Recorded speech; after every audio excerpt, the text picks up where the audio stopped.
ধর্মতলা যাওয়ার পথে স্টেশন চত্বরে বিরিয়ানি দেওয়াকে কেন্দ্র করে হুড়োহুড়ি তৃণমূল কর্মীদের মধ্যে। একদিকে জেলা পরিষদ সদস্যের নেতৃত্বে, অন্যদিকে বিধায়ক তথা মন্ত্রীর নেতৃত্বে 21শে জুলাই উপলক্ষে কলকাতা রওনা তৃণমূল কর্মীদের। নির্বাচনের আগে বাড়তি উৎসাহ। 21শে জুলাই উপলক্ষে কলকাতা যাওয়ার পথে স্টেশনে বিরিয়ানি দেওয়াকে কেন্দ্র করে তৃণমূল কর্মীদের মধ্যে হুড়োহুড়ি। ট্রেনে ওঠার আগে কর্মীদের নিজের হাতে বিরিয়ানি দিচ্ছিল জেলা পরিষদ সদস্য মর্জিনা খাতুন। সেই সময় হুড়োহুড়ি পড়ে যায়। এই ঘটনাকে কেন্দ্র করে স্টেশন চত্বরে চাঞ্চল্য ছড়ায়। বিধানসভা নির্বাচনের আগে শেষ 21শে জুলাই এটি। স্বাভাবিকভাবে তৃণমূল নেতা কর্মীদের বাড়তি উৎসাহ। পাশাপাশি দলের নজরে আসতে প্রত্যেকেই চেষ্টা করছে বড় সংখ্যক কর্মী নিয়ে যাওয়ার। রাজনৈতিকভাবে তৃণমূলের দুর্বল এলাকা উত্তরবঙ্গ থেকেও এবার বড় সংখ্যার কর্মী নিয়ে যাওয়ার টার্গেট নিয়েছে শাসক দল। মালদা জেলায় গতকাল থেকেই কর্মীদের নিয়ে যাচ্ছেন নেতারা। শনিবার রাতে হরিশ্চন্দ্রপুর এলাকা থেকে দুটি মিছিল যাচ্ছে স্টেশনের উদ্দেশ্যে। একদিকে জেলা পরিষদ সদস্য তথা ব্লক তৃণমূল সভাপতি মর্জিনা খাতুন প্রায় 5 শতাধিক কর্মী নিয়ে যাচ্ছেন ধর্মতলার উদ্দেশ্যে। মিছিল করে হরিশ্চন্দ্রপুর স্টেশনে গিয়ে তারপর ট্রেনে রওনা দেবেন তারা। অন্যদিকে স্থানীয় বিধায়ক তথা রাজ্যের প্রতিমন্ত্রী তাজুবুল হোসেনের নেতৃত্বে আরেকটি মিছিল যাচ্ছে স্টেশনে। তারাও রেলপথেই যাবেন কলকাতার উদ্দেশ্যে। হরিশ্চন্দ্রপুর স্টেশনে রাতের খাবারের জন্য কর্মীদের বিরিয়ানি দিচ্ছিলেন মর্জিনা। স্টেশন চত্বরে চলছিল বিরিয়ানি বিতরণ। সেই সময় হুড়োহুড়ি পড়ে যায়।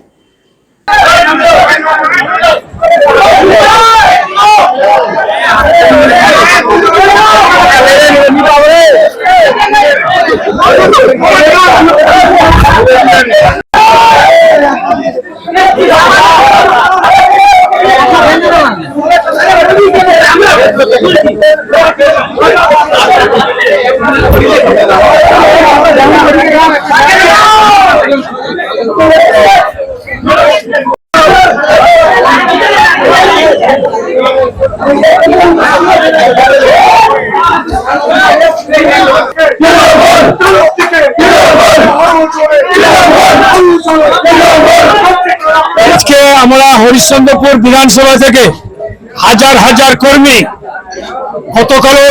গতকালও কিছু কর্মী গেছে, আজকে বিশেষ করে সবচাইতে রেকর্ড করা ভিড়। 2026 সাল যে আগামী বিধানসভা নির্বাচন, সেই নির্বাচনকে কেন্দ্র করে 1993 সালে যে আমাদের নেত্রী সে সময় যুব কংগ্রেসের সভাপতি ছিলেন, এখন বর্তমানে তিনি মাননীয় মুখ্যমন্ত্রী। চতুর্থবারের জন্য এবার সামনে 2026 সালে তিনি আবার মুখ্যমন্ত্রী হতে চলেছেন। এবং অমর শহীদ 21শে জুলাই সামনে পরশুদিন যে 21শে জুলাই, সেই 21শে জুলাইকে সাফল্যমণ্ডিত করার উদ্দেশ্যে আমরা হাজার হাজার মানুষ আমরা এখান থেকে আজকে প্রত্যেকটা ট্রেনে রওনা হচ্ছি। আগামী 21শে জুলাই এই ধর্মতলাকে আমরা সাফল্যমণ্ডিত করে তুলব।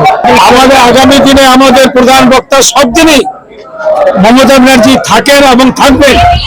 উনি যে বার্তা দিবেন সামনে, সেই বার্তা আমাদের প্রতি একটা বছর আমরা ওর বার্তা নিয়ে আমরা যেটা নির্দেশ দিলে সেই নির্দেশ অনুপাতে আমরা প্রত্যেকটা কর্মী আমরা তার অক্ষরে অক্ষরে সেটা পালন করব। 26-এ যে ভোট হতে চলেছে, মানুষ তাকিয়ে আছে যে তৃণমূল কংগ্রেস আবার চতুর্থবারের জন্য আমাদের মাননীয় মুখ্যমন্ত্রী মুখ্যমন্ত্রী হতে চলেছে। লোকসভা ভোটের সাথে এখানে কোনো সম্পর্ক নাই। দিদির ভোট মানুষ দিবে। আমরা হরিশ্চন্দ্রপুর 1B এই 4টা জিপি মানে প্রচুর পরিমাণ অসংখ্য কর্মী, নেতৃত্ব, সমর্থকরা এসে হাজির হয়েছেন, আপনারা দেখতে পাচ্ছেন। এবং মাননীয় মুখ্যমন্ত্রী মমতা ব্যানার্জি 21শে জুলাই এই যে আবেগ, আমরা এই দিনটাতে আমরা মানে একা রাখি, তাকিয়ে থাকি যে কবে 21শে জুলাই হবে। 21শে জুলাই মানে আবেগ। আমরা সবাই মিলে আমরা 21শে জুলাই ধর্মতলার উদ্দেশ্যে রওনা হয়েছি। এবং মাননীয় মুখ্যমন্ত্রী মমতা ব্যানার্জি কি বার্তা দিবেন, সেই বার্তা আমরা পাথেয় করে আমরা নিজের এলাকায় এসে আমরা কিন্তু সেটা প্রচার করব এবং সেভাবে আমরা কাজ করব। দেখুন 26-এ যে বিধানসভার ভোট, 26-এ বিধানসভার ভোট, আমাদের যে 12টা বিধানসভায় কিন্তু আমরা মমতা ব্যানার্জির হাতে আমরা তুলে দিব। দিদির উন্নয়নে কিন্তু ভোট হবে। মমতা ব্যানার্জি যে 67টা প্রকল্প, লক্ষ্মীর ভান্ডার, থেকে শুরু করে কন্যাশ্রী, যুবশ্রী, সমস্ত কিছু, কৃষক বন্ধু, এগুলো দেখে কিন্তু মমতা ব্যানার্জির ভোট হবে। 50% মহিলারাই কিন্তু ভোটটা দিবে মমতা ব্যানার্জি। আজকে 500 মানে কর্মী নিয়ে আমরা কিন্তু ধর্মতলার উদ্দেশ্যে রওনা হচ্ছি। দেখুন, হুড়োহুড়ি হয়নি, প্রচুর লোকের সমাগম, বিরিয়ানি দেওয়া হচ্ছিল, মানে সবাইকে দিচ্ছিল, তো সবাই নেওয়ার জন্য ব্যতিব্যস্ত হয়ে উঠেছিল। ওই জন্য একটু মানে ভিড়টা বেশি হয়েছিল, গঞ্জামটা বেশি, প্রচুর লোক, প্রায় 500 মানে কর্মী সমর্থক ছিল। কোনো আহত হয়নি, কোনো কিছু নয়, সবাই কিন্তু শান্তিপূর্ণভাবে সবাই বিরিয়ানি পেয়েছে, সবাই ভালোভাবে নিয়েছে। শহীদ দিবস বলতে আমরা যেটা বুঝি যে যারা লড়াই আন্দোলনের মধ্য দিয়ে নিজেদের জীবন দিয়েছে, শহীদ হয়েছে, আজকে এই শহীদদের সম্মান জানাচ্ছে তৃণমূল কংগ্রেস বিরিয়ানির প্যাকেটে মারপিট করে, যে কে বিরিয়ানির প্যাকেটটা পাবে। একদিকে জেলা পরিষদের সদস্যদের অনুগামী, অন্যদিকে বিধায়ক মন্ত্রীর অনুগামী। আজকে কোন জায়গায় বাংলা আছে? চুরি, জোরচুরি, কাঠপানি খেয়ে আজকে তারা এই জায়গায় পৌঁছেছে। আজকে আমরা দেখেছি 21শে জুলাইয়ের মঞ্চে আমাদের পাগলু ড্যান্স, এটা আমাদের কোনো ভাবা যায়?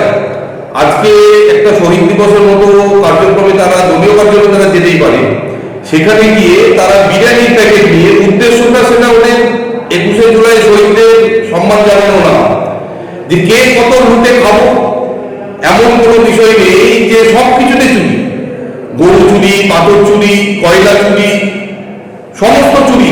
আজকে এই চুরির রেসটা শহীদ দিবসে যাচ্ছে, সেখানে গিয়ে তারা বিরিয়ানি চুরি, কে কতটা চুরি করতে পারে, চুরি করে নিজেদের অপরাধ করতে পারে, এই বিষয় নিয়ে তাদের মধ্যে গন্ডগোল।